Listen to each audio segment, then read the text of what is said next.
I apologize. I know we were going to have a spiritual word from Israel United in Christ, but we'll get back to them a little later. That was Good Neighbors. And we want to thank Good Neighbors and Pastor Pitt and Pastor Glad. And they have a new executive director, Nicia Nelson and Lady D. We want to thank them for all the work they do in the borough of the Bronx to feed folks, find immigration services, and just being there for folks in times of need. But we're back to talk about politics in today with Pastor and former council member Fernando Cabrera and judicial delegate from the 68th New York State Assembly District, James C.B. Gray. We're talking about politics.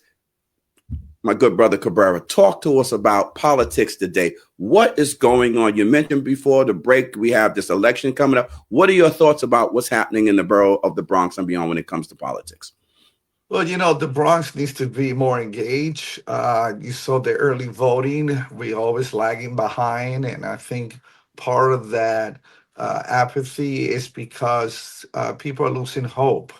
But it is essential. Look, whoever the next mayor is going to be, probably will be there for 8 years. It's an anomaly what we just saw this year to have a one-term mayor.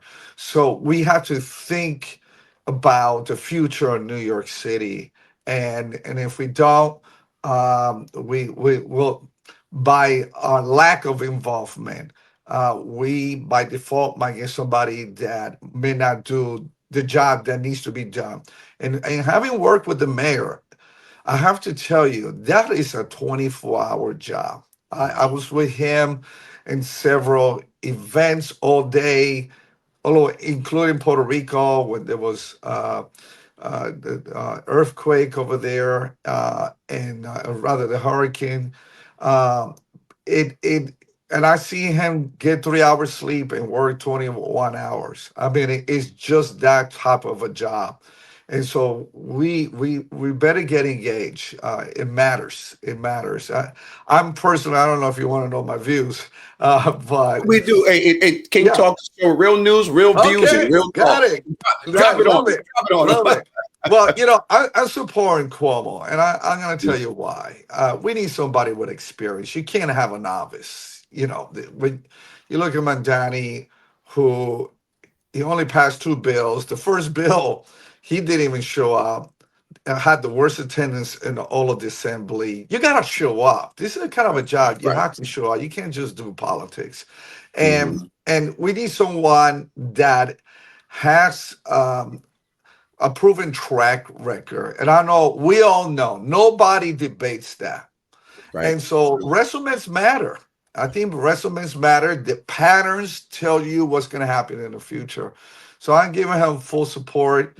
We've seen the numbers. They're climbing and climbing and climbing. As a matter of fact, the latest today statistics, if he keeps going the speed that he's going and Mandani keeps losing the support, he will be the winner.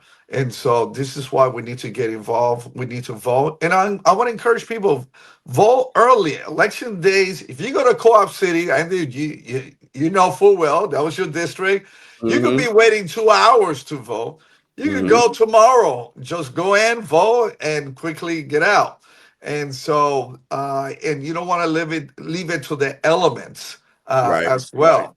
And so, but I'm fully engaged in supporting, and I want to see him in office and start January 1st. He could start bringing change. We need more changes in New York City. Mm. So you mentioned about politics and that we don't need somebody who is a novice and who constantly plays politics and doesn't have a track record and a resume that demonstrates they can get the job done. Talk to us a little bit about politics and how does it have an impact on government? Well, politics impact on government, it can go a couple of different ways, but like Mr. Cabrera said, the experience is something that can help to reflect the change that's needed. It's also something that can help prepare you to make better decisions. I'm really big on that. Experience. I have a lot of experience in a lot of things, and I really can't wait to get to the point to put a lot of the stuff to test. But until then, I'm just still doing work. But like you said, that experience really helps. Is what we need right now to get New York out of this slump. Like Mm. there's so many pits and slumps that we're falling into because it's like the political infrastructure is what we have to maintain Mm. in order to get to the next level, in order to maintain and Right. still bring up. Like there's other cities that are more progressive than us in a lot of ways. But the people think, oh, New York is number one. But when you Ah. start looking at some of these other cities that are being, thinking outside the box, that are really selecting people that understand the terrain, the Mhm. demographic, the politics, Right. Right. you get a better outcome. So, Cabrera, I know we got a few minutes before you have to go. Just quickly, we're talking about politics. How do you think, and we're going to jump in this a little bit more later, but I just wanted to get your thoughts on the politics on the national stage. How do you think what's going on at the national stage? Again, we have a shutdown, we have a leadership in President Trump. Your thoughts? I'll be honest with you. I'm shocked that I tell you what we need to do. We need to require for congressmen, whenever they have a shutdown, for them not to get paid. Just like all the other Mm, federal workers not get paid, they don't mm, get paid because this is yeah, ridiculous. yeah. That people, and next week, we in a few days, we're gonna have people with a SNAP. I mean, this is to have cities carry that load and come up with a plan of feeding people. Come on, you can't. They have to come up with a plan. They need to meet together, get in a room, don't get out until you come up with a solution. At the very least, come with a skeleton plan that the basic needs are provided. Is this unexcusable? But I tell you, if they were to do that, that should be the first bill that should pass right now. And I guarantee you that from now on, we won't have what we're seeing right now. Well, I agree with you, but it's like I was watching the newscast talking about how Mandani's record that one of the things they put was voted for themselves to get a raise, and that's one of your Yes. strong points. But let's see how the legislator will say we'll vote that we won't pay ourselves when there's a shutdown. Yeah. Yeah, absolutely. And look, Mr. Manjani, here's the reality. Do we really want a Marxist socialist running the city? If you want to know what that looks like, go to Chicago, where they're waiting. They can't wait to get rid of their mayor, and he only has an 11% approval. It does not work, especially in New York City. It Do we need to fix certain things here? Absolutely. Do we need to focus in helping those who life is tough here? Yes, but you need to have a plan that actually works. You can come out with good themes, one good one-liner, but you gotta have a strategy that actually that's pragmatic, that actually works.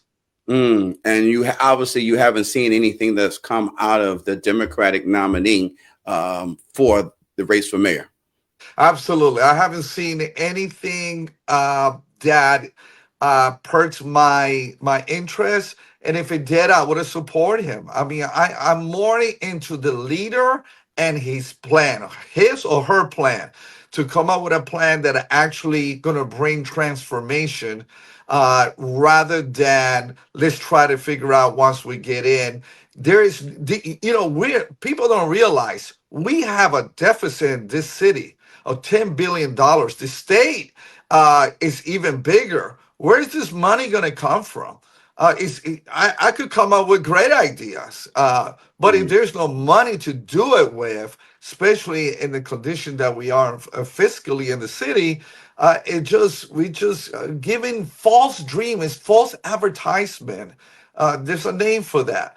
And so mm, I think it's time for us New Yorkers to buckle down and say, hey, if let's take the names away, and if I were to look at their plans and I were to look at their resume, who would I choose?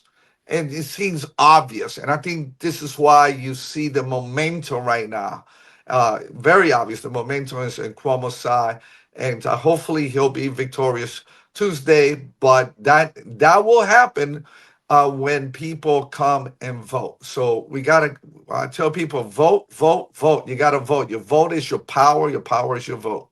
Before you go, the vote, the ballot items on the that the people have to flip over 1 through 6. There was one of those vote proposals that fast tracks and eliminates the power of the city council members to get housing done in the city of New York. I don't know if you had a chance to review of them. Do you support any of these things? Because it's a way to take away deference from a council member. And I just want to get your thoughts as a council member. Yeah, I have mixed feelings on that because, as you were, nobody knows a district better than a council member.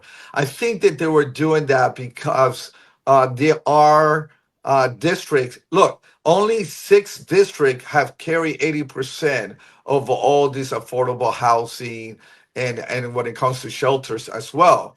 So I think that the intentionality of that bill was to force their hand in certain affluent district for them to help carry the load when it comes to affordable housing units. So it's spread out. And I think that's the intention of the bill. You see, and it's going to come down to who's going to have the power, right? Because it could work against a council member who has the best interest. And if you see that, they're going to have a board.